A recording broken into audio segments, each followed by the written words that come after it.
Olá, bem-vindos ao podcast Além do Ensaio. Hoje nós vamos falar sobre os avanços e desafios da nova lei da pesquisa clínica.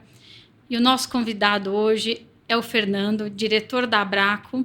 Fernando, seja muito bem-vindo. Muito obrigado, Ju. Um prazer estar aqui conversando com você. Igualmente. Fernando, nos últimos anos, o cenário regulatório brasileiro ele passou por grandes transformações. Então, até do ano 2012, nós tínhamos a Resolução 466 do Conselho Nacional de Saúde. E aí, depois desse 2012, a gente tem esse grande gap, eu posso dizer, que até o ano de 2015, que foi então quando houve o projeto de lei, que na época era PL 200, né, que tinha essa nova proposta da gente, então, trazer para esse cenário brasileiro mais rigidez e talvez mais segurança, né, onde você transita de um cenário regulatório que a gente tem normativas, cartas circulares e resoluções, e aí a gente entra com uma proposta de uma lei que aí é muito mais, tem esse poder de força para que as propostas sejam implementadas. Então, essa nova lei, ela trouxe justamente toda essa discussão que a gente está tendo nesse momento. O ano passado, a gente teve a publicação, finalmente, da lei, que é a 14.874, em 28 de maio de 2024. Obviamente, ela entrou, entre aspas, em vigor 3 meses depois, mas, para quem não sabe, houve a careceu daquele decreto, então, do presidente da República, para que ela, então, de fato, entrasse em vigor. Então, hoje, nesse mês, a gente está justamente em outubro, dia 7 de outubro desse mês, desse ano, foi, então, decretado o decreto. Esse decreto, justamente, ele faz agora valer essa nova lei da pesquisa clínica e, com isso, trouxe mudanças significativas para a pesquisa clínica. Então, diante desse cenário, hoje, a gente está nessa transição da 466, com a nova proposta da lei e o decreto agora, né, regulamentando a lei, como que você avalia isso para o setor farmacêutico ou setor justamente que cuida e conduz os ensaios clínicos no Brasil? É muita mudança, né? Muita mudança para a pesquisa clínica. Bom, dando uma resposta curta para a sua pergunta, eu avalio isso como muito positivo para o setor de pesquisa clínica, mas muito positivo, né? Então, eu acho que todas essas mudanças que você narrou muito bem aí, descreveu, o que elas vão fazer? Elas vão fazer o Brasil despontar como um dos grandes países no mundo para a realização de pesquisa clínica, coisa que a gente não é hoje, né? Eu costumo dizer que hoje o Brasil ele é invisível para a pesquisa clínica global. Quando a gente olha os números do Brasil hoje, a gente está mais perto de 1% de participação nos estudos globais do que de 2%, que é o nosso número histórico. É o nosso teto. É como se a gente nunca tivesse ultrapassado os 2%. As mudanças elas vão fazer com que a gente tenha potencial para chegar em 4,5%, 4,8%, talvez 5%. E isso vai colocar o Brasil na posição que ele merece, tá? E por que ele merece? Quando a gente olha o quê? Tamanho da população, diversidade étnica, potencial farmacêutico, então nós somos assim um dos grandes mercados farmacêuticos mundiais e, claro, o mercado farmacêutico mundial está atrelado ao interesse no desenvolvimento de medicamentos naquele país. Só que hoje a gente tem uma discrepância, então a gente está entre os 10 principais mercados farmacêuticos e estamos lá na 20ª alguma coisa, posição na pesquisa clínica. A gente tem que alinhar esses números. Isso seria o esperado. Então, toda essa mudança regulatória, é o que eu digo, vai pavimentar um caminho para que o Brasil consiga chegar e despontar como um dos grandes países no mundo para fazer a pesquisa clínica. Mas a lei, o decreto e essas mudanças sozinhas, elas não vão trazer os estudos. Então, a gente tem muitos desafios pela frente. Então, tem desafio de capacitar pessoas, desafio de buscar mais projetos, de divulgar mais o Brasil fora do Brasil, né? E também desenvolver questões locais, porque a pesquisa clínica ela não vai se Assim, a gente não vai crescer só com os estudos globais, fase 3, que a gente vai fazer desenvolver alguns centros aqui. Na verdade, a gente tem que desenvolver a nossa inovação local também. E a lei também traz essa segurança para que a gente melhore a inovação local. Então, são muitos aspectos, né? E eu queria voltar um pouco, você falou da história da lei, né? Acho que é importante bater nesse ponto aqui no podcast. Foi um caminho aí de quase 10 anos para o desenvolvimento da lei. Muito tempo. E foi um caminho muito democrático, porque seguiu os ritos normais do Congresso Nacional. Então surgiu lá no Senado, né, como você disse, o PLS 200, de autoria da senadora Ana Amélia, com outros 2 senadores. E de lá para cá foram muitas audiências públicas, muitas reuniões, muitas conversas, e toda a sociedade sendo ouvida, Conselho Nacional de Saúde, diretamente ou pela CONEP, as indústrias, as CROs, os representantes de participantes de pesquisa, especialistas da área. Eram audiências sempre abertas, né, para que todos pudessem participar. A gente, pela Abracro, participou desde o começo, Certo. porque a gente sabia da importância do tema. E é um tema que, claro, nos interessa muito, né? E então a gente acompanhou isso desde perto. E a gente sabe que não é fácil. Então a gente comemorou muito quando a lei chegou e foi aprovada na Câmara, depois no Senado, sancionada pelo presidente. Depois disso teve vetos do presidente, o veto foi derrubado, tal.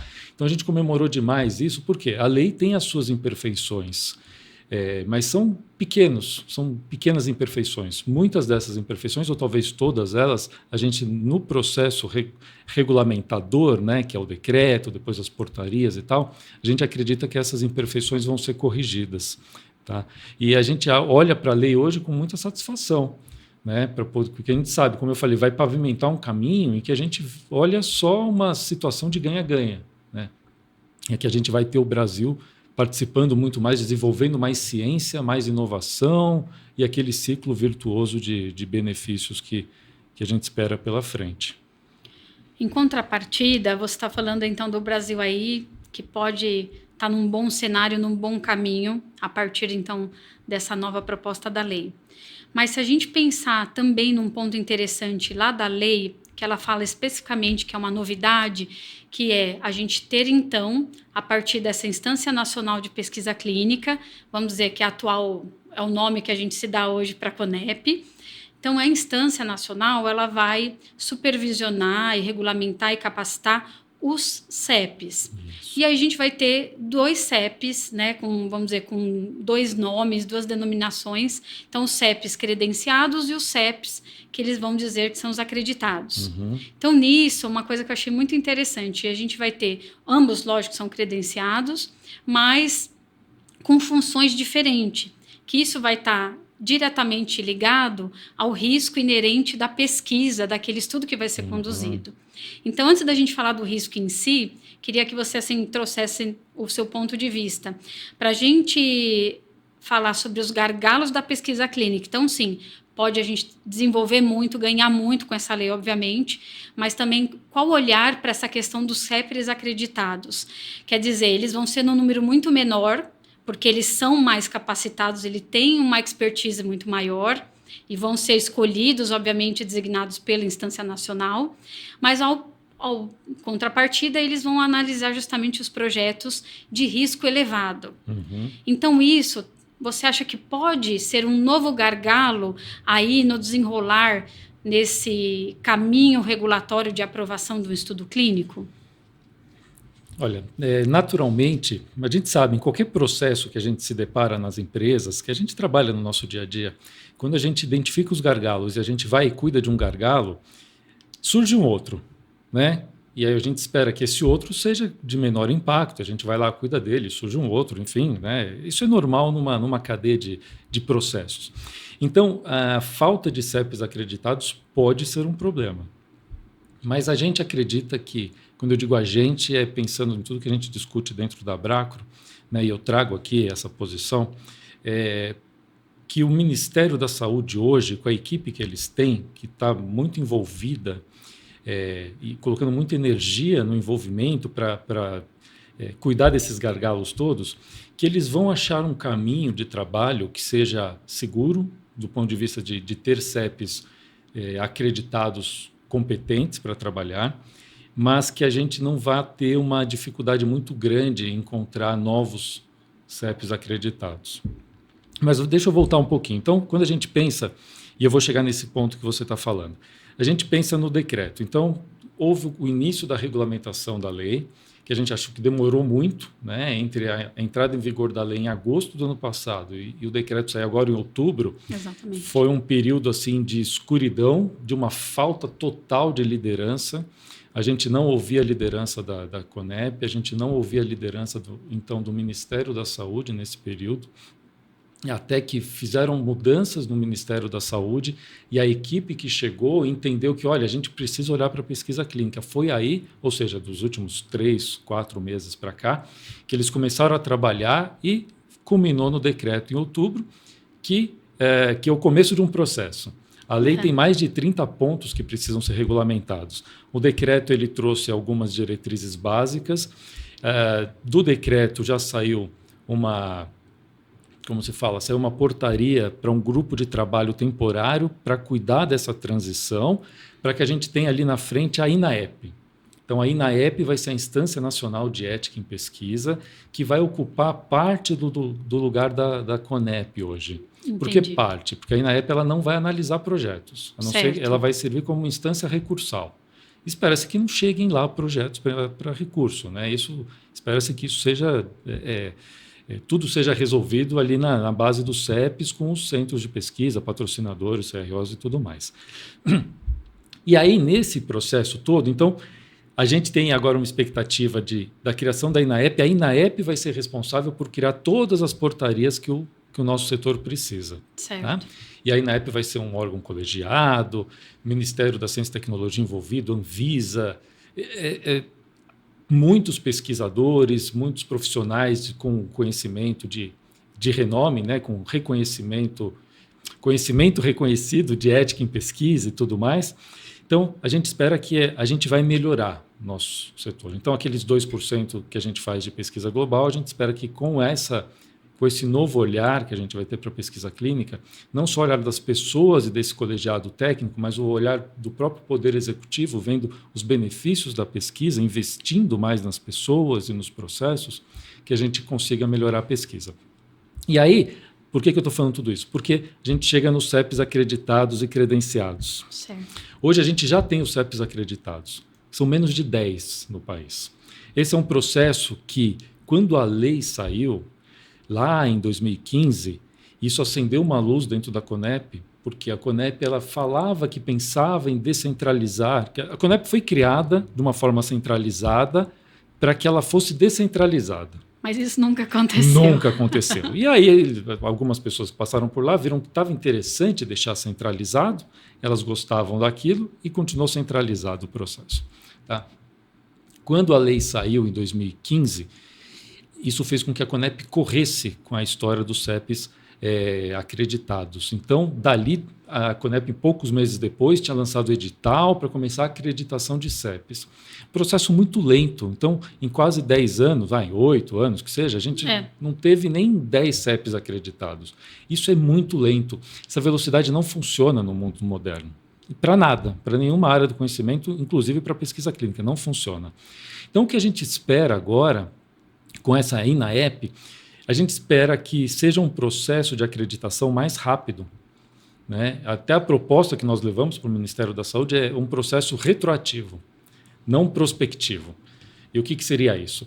Como era feita a acreditação? Eles abriam um edital, falavam aos CEPs que querem ser acreditados, por favor, manifestem-se. Aí eles se inscreviam e passavam por um processo lento, vagaroso, de meses de trabalho. Ora, o sistema CEP-CONEP tem 30 anos. Não tem gestão desses 30 anos? Né? E o pior é que não tem.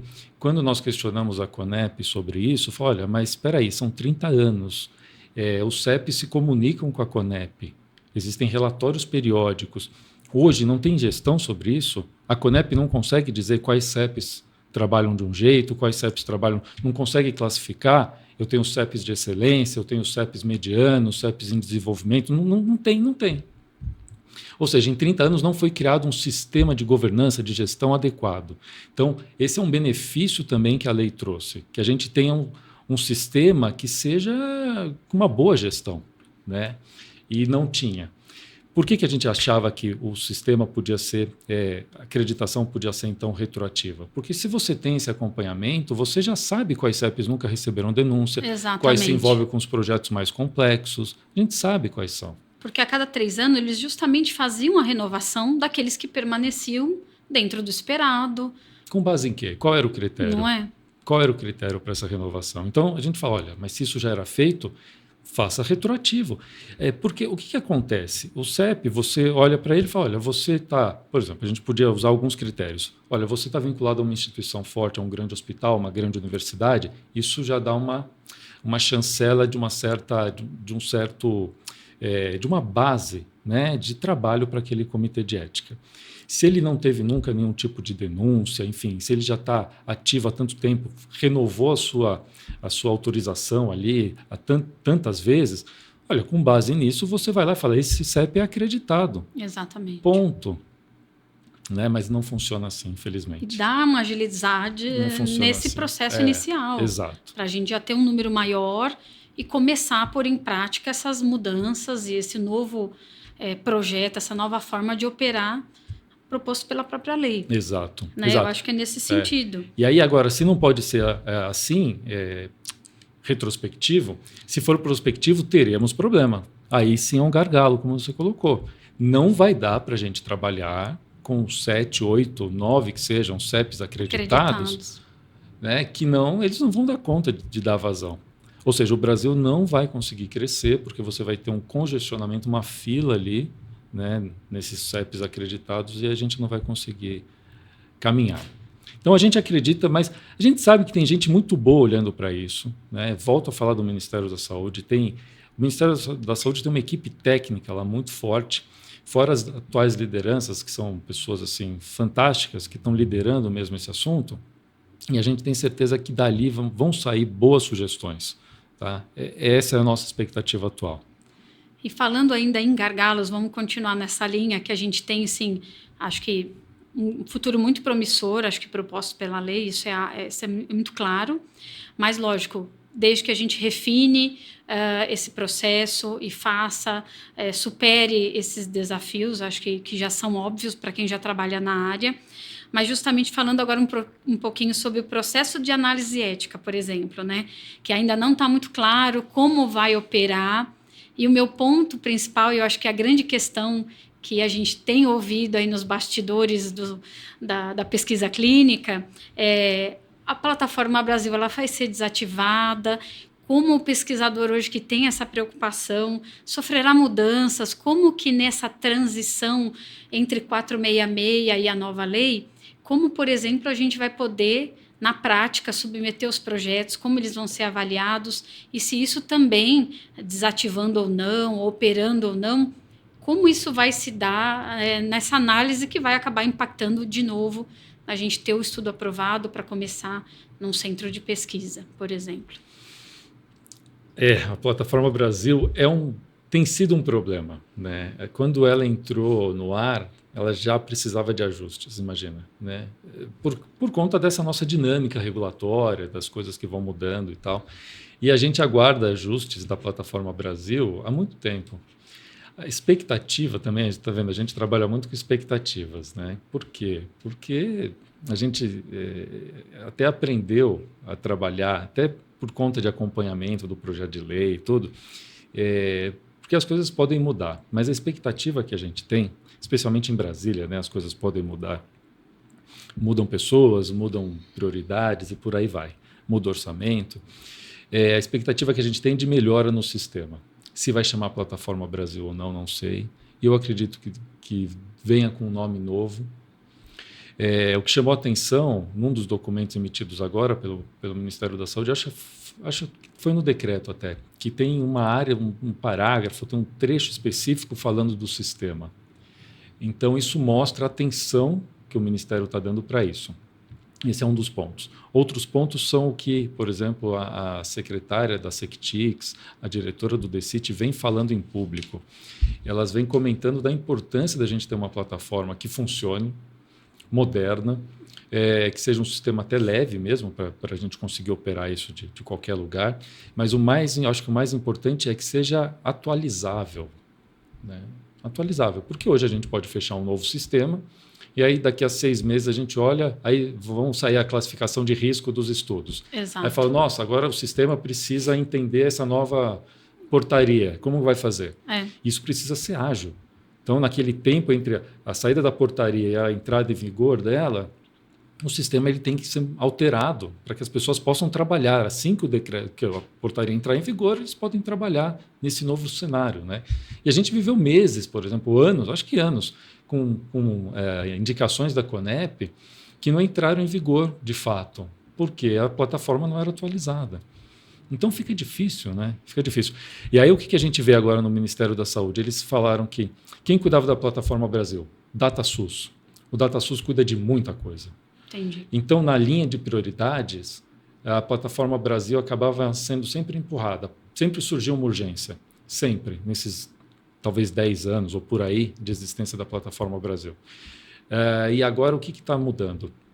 Ao invés da plataforma Brasil ficar dentro do DataSUS, o Ministério ele sugeriu que alguém do Ministério acompanhasse sempre quem é responsável pelo DataSUS, e aí veio uma outra ideia que é mais interessante ainda. Pelo contrário, alguém do DataSUS é designado para cuidar da plataforma Brasil, mas do ponto de vista de governança dela, ela fica dentro da Sectix. Então, agora, quem entende de pesquisa clínica vai cuidar da plataforma Brasil. O DataSUS vai dar o apoio técnico. Certo. Quem vai programar, quem vai fazer, alguma coisa assim. Então, eu vejo isso como um grande avanço.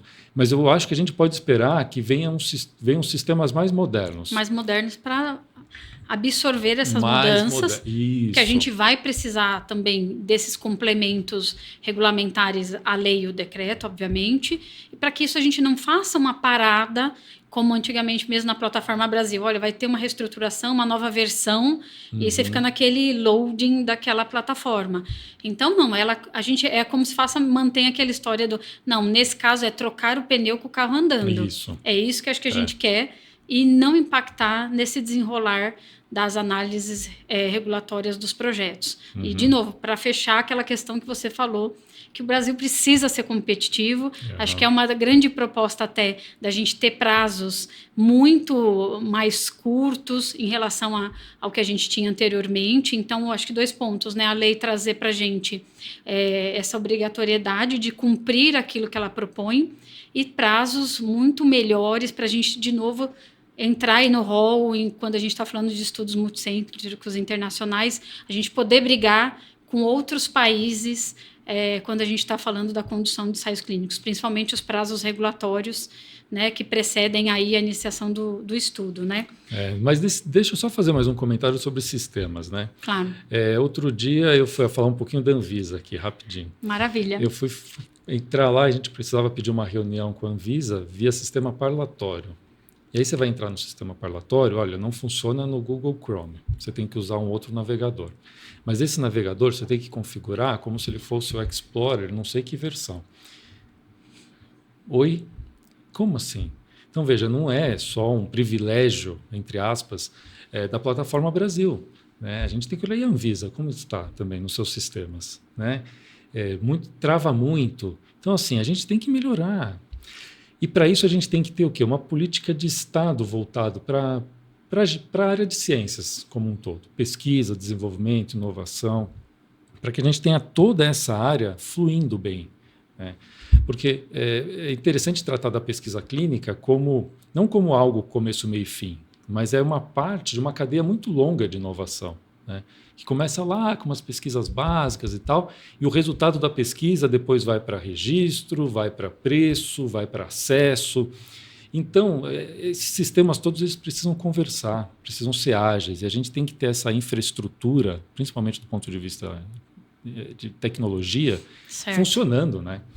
Então, a gente está vendo, são muitos gargalos. Então, a gente vai endereçando, né, alguns de cada vez. Não dá para abraçar todos, mas alguns a gente vai endereçando. Essa parte de sistemas, eu acho que talvez seja um dos gargalos da bola da vez. Para se dê mais atenção. Isso. no desenrolar agora dessas, né, da gente implementar as novas mudanças, né? Eu também espero que a Anvisa, obviamente, ano passado ela também emitiu, fez uma releitura aí, uma nova versão, então, da resolução, né? Que a gente tinha a 09 e a 10, então teve uma nova resolução, muito provavelmente em decorrente do alinhamento da lei. Então, a gente espera que já seja um começo, um olhar para que todos trabalhem juntos e quem sabe, como você bem falou, né, que o decreto fala que agora vai ter esse instituto que vai cuidar nacional multidisciplinar com esse olhar de pessoas de diferentes instâncias, quem sabe trazendo esse olhar para que todos ganhem e andem juntos nessas melhorias e nessa implementação do que traz aí a nova lei, né? E para fechar, eu acho que é muito interessante, já que a gente falou aí sobre os prazos, né? O Brasil está competindo assim internacionalmente. Então, você acha que, diante, assim, o que você vê para um futuro, em qual tempo, mais ou menos, você acha que a gente consegue ter uma previsão disso tudo, pelo menos uma expectativa, tá andando, tá operando, e a gente, quem sabe, já está com tudo implementado, se você já tem algum spoiler para compartilhar para quem nos ouve, e quem sabe aí ter uma esperança para pesquisadores, participantes de pesquisa, as indústrias farmacêuticas e centros de pesquisa, por exemplo. Eu acho que expectativa nós temos muitas, previsão a gente não tem, assim, só quem tiver uma bola de cristal vai conseguir saber. Mas a nossa expectativa qual é? Que a gente tem agora, pensando num cronograma, o grupo de trabalho temporário que foi implementado por uma portaria agora esse mês no Ministério da Saúde, ele tem 3 meses de trabalho. Para quê? Para migrar o sistema. Então, o que era o sistema CEP-CONEP, CONEP sai, ficam CEPs, então os 900 CEPs permanecem, eles precisam continuar trabalhando, né, e agora fortalecidos com mais atenção, e vai para o guarda-chuva da INAEP. Para essa migração, eles têm um prazo de 3 meses, podendo ser prorrogáveis por mais 3 meses. Enfim, então a gente tem, a partir de agora, o relógio está correndo, então na pior das hipóteses, são 6 meses para que a gente tenha a INAEP formada e trabalhando. Perfeito. Tá? Se isso acontecer e a INAEP tiver agilidade para começar a endereçar as questões, CEPs acreditados, classificação de risco, melhoria da plataforma Brasil e por aí vai, a gente tem uma expectativa que talvez em 3 anos, que é um médio prazo, a gente tenha o Brasil num outro patamar já, né? Que a gente rompa, mas assim com vontade, aqueles 2% dos estudos globais. Não vou chutar quantos por cento, é muito difícil, mas a gente talvez já possa estar numa casa lá de ter aumentado pelo menos uns 50% daqueles 2%, então chegando uns 3%, enfim. Mas já partindo o quê? Pensando numa curva de crescimento para chegar próximo dos 5%, talvez em 5 anos, 7 anos. Tá? É essa expectativa que a gente tem. Então não é um prazo assim tão grande. Claro, olhando agora gera uma certa ansiedade, mas para quem trabalha no setor, já esperamos 10 anos a lei. Então, quando a gente olha para trás, a gente conversa com pessoas que trabalham há 15, 20, 25 anos, 30 anos, no mesmo patamar, com mais baixos do que altos, né? Então, se a gente olha e fala que daqui a 5 anos, daqui a 3 anos já vai ser diferente, daqui a 5 anos talvez a gente já esteja aí no nosso auge, não é tanto assim, né? Então, a gente acha que a gente tem esse potencial, que a gente pode esperar por isso. Essa é a nossa expectativa, tá, Ju? Mas eu acho que é um momento que a gente está vivendo que é um momento muito interessante. E é um dado interessante para a gente falar aqui. Depois que a lei saiu ano passado, o que nós tivemos? A gente já teve olhares diferentes para o Brasil. De quem? De quem faz inovação lá fora, falando, opa, é interessante, eu posso levar meus estudos agora para o Brasil.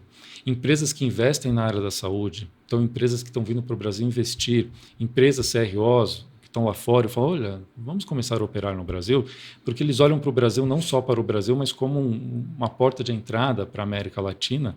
Então os olhares para o Brasil já mudaram. Perfeito. E se a gente pega hoje a situação, né, eu trouxe um número ruim no começo, falando que olha, a gente está mais perto de 1% dos estudos globais do que de 2%. Mas, de fato, isso é verdade. Mas tem um ponto importante aí, que alguns outros fatores a gente tem que olhar para eles. Quando a gente vai começar um estudo, para que ele saia lá no clinicaltrials.gov, você sabe disso, a gente trabalha meses, né? Então, Verdade. meses trabalhando com estudo e desde o BID para ganhar aquela conta, aquele estudo, até chegar para você ter um link de um estudo para colocar lá, Exatamente. meses. Então, a gente vai olhar para o número do clinicaltrials.gov e outras bases públicas de estudos, a gente ainda não vai ver o crescimento do Brasil. Mas quando a gente olha para a quantidade de empresas que estão chegando, que estão investindo, multinacionais que estão investindo, então essas cifras saem nos jornais, toda semana tem uma notícia nova. As farmas nacionais investindo muito, as equipes de inovação das farmas nacionais crescendo, prédios dedicados, centenas de cientistas, né? Entra no LinkedIn, faz uma busca de vagas na área de pesquisa clínica. Assim, Exato. tem muita vaga aberta. E a cada dia abrem mais vagas. Então, a gente pode até falar assim, está vivendo um pleno emprego na área de pesquisa clínica. Isso leva para um outro gargalo, que é a capacitação, formação e tal. Mas isso fica para um outro episódio. Né? Mas eu digo assim, muito mais vagas do que profissionais já preparados para ocupá-las. Então, quando a gente pega esses indicadores soltos, e os une, a gente percebe, olha, isso aqui é indicador de que em poucos meses a gente vai olhar para o número do clinicaltrials.gov e já vai perceber um crescimento do Brasil. Né? Então, eu acho que isso é um olhar muito positivo.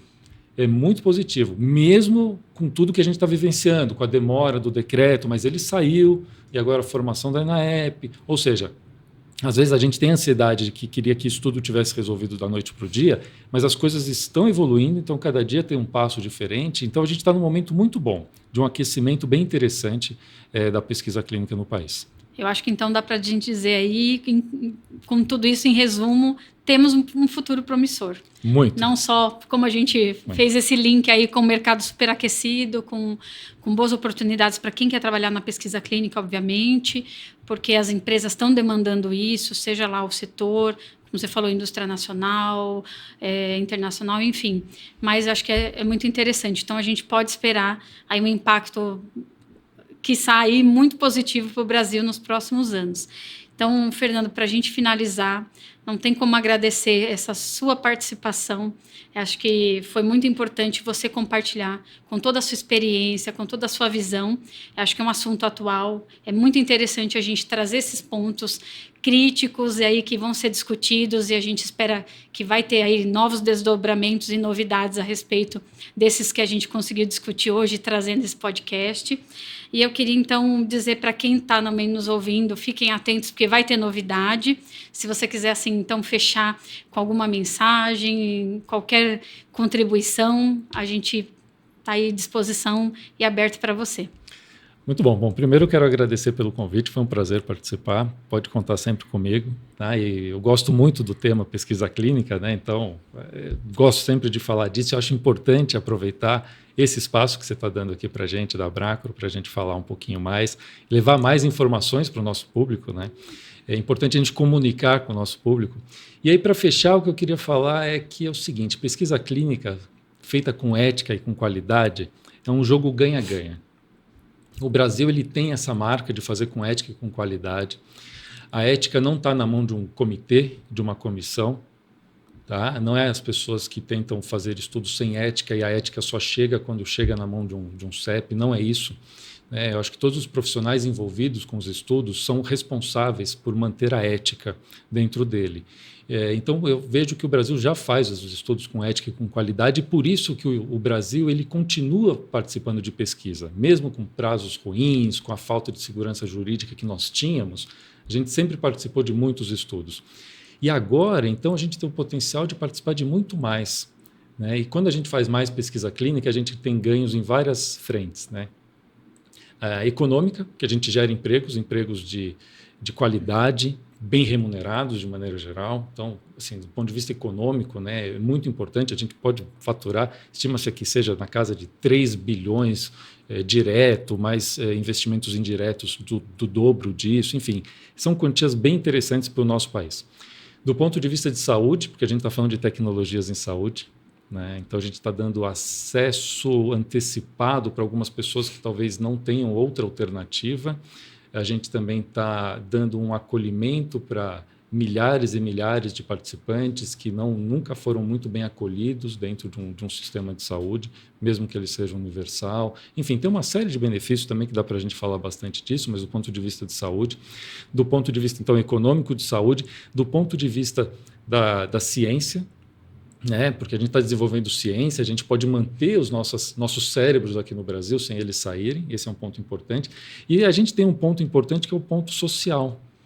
Ao gerar empregos, isso está dando um retorno para a sociedade, mas quando você leva a qualidade de vida, ou talvez a cura para uma pessoa, isso também tem um impacto social assim, absurdo.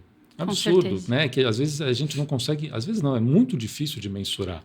Quando uma pessoa adoece, na verdade, quem adoece é a pessoa, a família, os amigos próximos, os vizinhos. Então, quando você tira a pessoa de uma situação de saúde muito ruim, que você dá qualidade de vida ou leva ela à cura, todo esse entorno melhora também. Então, esse impacto social ele é gigantesco, né? Por isso que eu digo, é o jogo ganha-ganha. Por isso que a gente tem que fazer mais, com ética e com qualidade. E é isso que a gente está buscando aqui, é disso que a gente está falando, né? Então, a gente tem essa expectativa de que a gente vai trazer muita coisa legal aqui para o país com o aumento da pesquisa clínica aqui no Brasil. Tá certo. Olha, muito obrigada mais uma vez, é um prazer. Obrigado a você. E para quem nos acompanha, então, aqui, fiquem atentos com as novidades que a gente terá aí muito em breve, relacionado, então, à lei, à nova lei da pesquisa clínica, ao próprio decreto. Acompanhe a Abraco também para grandes novidades, vai trazer para a gente sempre aí atualizações do mercado. Agradeço, compartilhe esse material, acho que é muito importante isso, a gente disseminar essa informação, ainda mais nesse momento. Muito obrigada a todos.